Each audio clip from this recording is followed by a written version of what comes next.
This weekend I went to see one of my favorite bands live, Darkness, and today, partly to fulfill Raul's challenge, I want to talk to you about a brief history of how everything came together that it would be possible for me to attend this concert. Without further ado, welcome to Victorville. Now, first of all, we have to talk about how rock came to be in general. Earliest forms of rock and roll and rockabilly appeared in the 50s as a consequence of World War II and the immense power that the US got after this war. Since they had so much excess money, the youth had for the first time the ability to get their own stuff and wanting their own independence and their own music. And that caused the need to rebel and create something different than what their parents were listening to. And that's basically how rock and roll came. It's a combination of blues and country, rhythm and blues, and several other genres that were around at the time. Then 60s, groups like the Beatles and Rolling Stones arose and really brought rock and roll to the next level and expanded it around the world. Now around this time, other great figures came in like Bob Dylan, Jimi Hendrix, who to this day are considered some of the best exponents of rock and roll. After the psychedelic 60s, we came into the 70s, which were a time of transitions. Rock split into multiple genres and different styles, and pop music started differentiating itself a lot from rock music. That's when we get the disco music, we get heavy metal, we get hard rock, and just plain rock.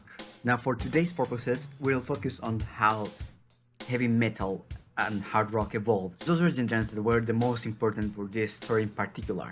Now during the 70s and 80s, some very important groups appeared, including Queen, which most people know. But there were also these other movements related to glam metal, which is basically heavy metal combined with pop so that it can appeal to the radio audience, with bands like Def Leppard and Motley Crue. These bands are basically a stereotype of what you associate with with the glam movement, heavy metal, people screaming out and being powerful. Now in the 90s some things happened, but they're not really relevant to this story in particular. And then in 2003, the Darkness arose. This new band that sounded like in the 80s, and they had one big hit. I Believe in a Thing Called Love, which you heard at the beginning of. This song put them on the map. They got a 5 times platinum album thanks to it.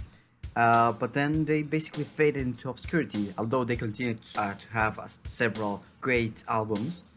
And then they split up. But then in 2012, they came back. And they kept producing amazing music. They had some lineup changes, mostly they've changed drummer a couple times. Right now their drummer is actually the son of the drummer of Queen. And Queen is one of the biggest influences, so they're intertwined again. And that's just some of the most important things that happened to get them to be at this point in their career. That ties in with what made me get to this point. Now, I'm not gonna go into a lot of detail, and one day I discovered rock and roll and I learned to play the guitar, and when I was very happily just hanging around in my house helping decorate the Christmas tree, I was given the task of selecting the Christmas playlist, and the first song that came on was Christmas Time, Don't Let the Bells End by The Darkness. This basically is how I started listening to them. And then I moved here to San Francisco. I missed a couple concerts, so I couldn't miss this one. I was one of the first people to get into the ballroom, and I got to be in front row.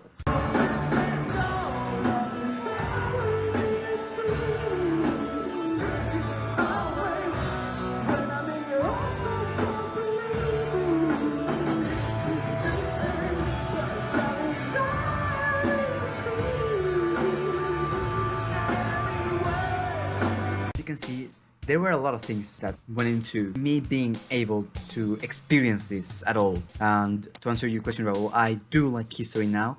I started appreciating it last year since I saw how just interesting it was to understand how things happen and how they all lead to this moment. So for your next video, I want you to tell me what your best concert experience has been so far. And I'll see you when I see you.